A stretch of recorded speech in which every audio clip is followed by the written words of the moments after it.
Friends இன்றைக்கி பார்க்க போகிற ரெசிபி வந்து பம்கின் ஸ்வீட் கார்ன் பாஸ்தா தான் பார்க்க போகிறோம். நம்ம மைதா மாவுக்கு பதிலாக பம்கின் வச்சு பண்ண போகிறோம். எவ்வளோ சூப்பராக வந்திருக்கு பாருங்கள். இந்த ரெசிபி பார்க்குறக்கு முன்னாடி என்னோடய சேனல் புதுசாக பார்க்குறவங்களா இருந்தால் மறக்காமல் சப்ஸ்கிரைப் பண்ணுங்கள், லைக் பண்ணுங்கள், ஷேர் பண்ணுங்கள். இப்போ நம்ம இதை எப்படி பண்ணுறதுன்னு பார்க்கலாம் வாங்க. ஹாய் ஃப்ரெண்ட்ஸ், வெல்கம் டு மா கிச்சன். இன்றைக்கி பம்கின் ஸ்வீட் கார்ன் வச்சு ஒரு பாஸ்தா எப்படி பண்ணுறதுன்னு பார்க்கலாம். நான் ஆல்ரெடி பாஸ்தா வந்து வேக வச்சு வச்சுருக்கேங்க.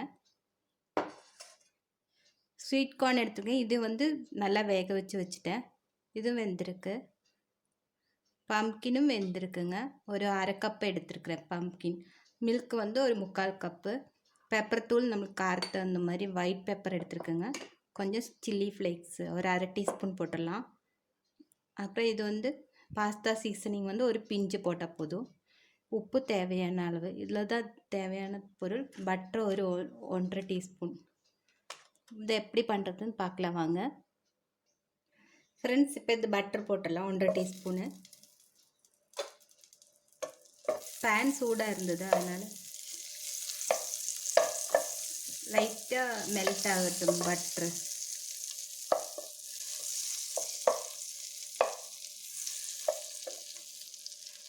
பட்டர் மெல்ட் ஆகிடுச்சு. இப்போ ஸ்வீட் கார்ன் ஆட் பண்ணிக்கலாம்.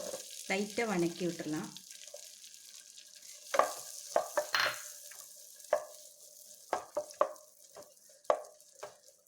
அடுப்பு ஸ்லிம்மில் தான் வச்சுருக்குங்க. ஒரு 2-3 நிமிஷம் வணக்கி விட்டுடலாம்.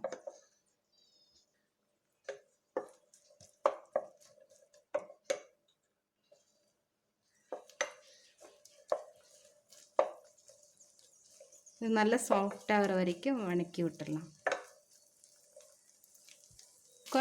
ஸ்வீட் கார்ன் வந்து நல்லா சாஃப்ட் ஆகிடுச்சு ஃப்ரெண்ட்ஸ். இப்போ வந்து இந்த பம்கின் விழுது பால் ஊற்றி அரைச்சி வச்சுருந்தீங்களா, இதை ஆட் பண்ணிக்கலாம்.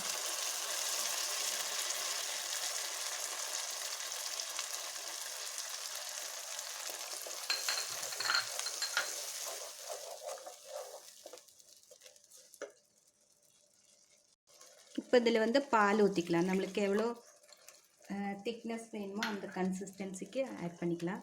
பால் பத்தாது, இன்னும் கொஞ்சம் கூட ஊற்றிக்கலாம். இப்போ ஒரு அரை கப்பு கூட ஊற்றிட்டேங்க நான். இது நல்லா கொதிக்கட்டும். இதில் வந்து 1/2 டீஸ்பூன் சில்லி ஃப்ளேக்ஸ் போட்டுடலாம்.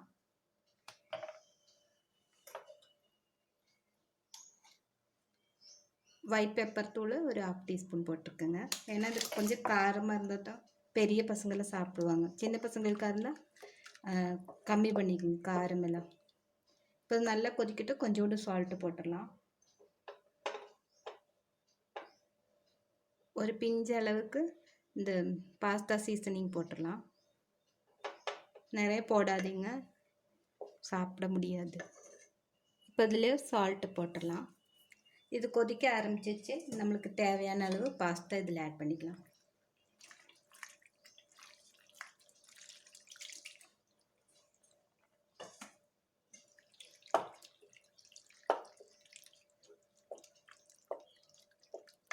நல்ல இதில் இருந்து நல்லா வேகட்டும் கொஞ்சம் நேரம்.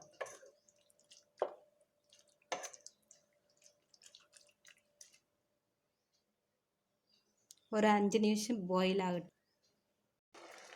நம்மளுக்கு பம்கின் பாஸ்தா ரெடி ஆகிடுச்சு. பாருங்கள் எவ்வளோ க்ரீமியாக நல்லாயிருக்கு பாருங்கள். ஆக்சுவலாக இது மைதா மாவு போட்டு செய்வாங்க. அதுக்கு பதிலாக தான் நம்ம வந்து பம்கின் ஆட் பண்ணி பண்ணோம். ஸ்வீட் கார்ன் ஆட் பண்ணும்போது ரொம்ப நல்லாயிருக்கும். காய் வேணாலும் நீங்கள் போட்டுக்கலாம், கேரட்டு இதெல்லாம் போட்டுக்கலாம். பாருங்கள் சூப்பராக வந்திருக்கு. டேஸ்ட்டும் நல்லாயிருக்கு. எல்லோரும் செஞ்சு பாருங்கள். இந்த ரெசிபி பிடிச்சிருந்தால் லைக் பண்ணுங்கள், ஷேர் பண்ணுங்கள்.